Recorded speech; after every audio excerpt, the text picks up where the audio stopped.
عبداللہ ابن عباس رضی اللہ تعالیٰ عنہما سے رسول اللہ صلی اللہ علیہ وسلم نے فرمایا اذا سألت فاسأل اللہ، اگر تم مانگے تو اللہ سے مانگ۔ اللہ تعالیٰ مانگنے سے یعنی اللہ سے مانگنے سے اللہ بہت خوش ہوتے ہیں، اور مخلوق کے سے مانگنے سے اللہ بہت ناراض ہوتے ہیں۔ اس لیے لفافوں کی عادت مت ڈالیے کہ کوئی مجھے لفافہ دے میرا گھر گزران چلے، نہیں۔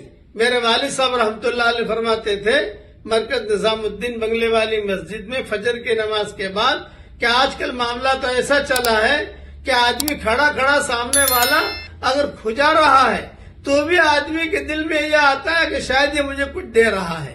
اس لیے لینے والا ہاتھ یہ اللہ کو پسند نہیں ہے، دینے والا ہاتھ یہ اللہ کو پسند ہے۔ اس لیے اللہ سے دعا مانگیے اور محنت کیجیے، اللہ تعالیٰ خوب برکت دے گا انشاءاللہ۔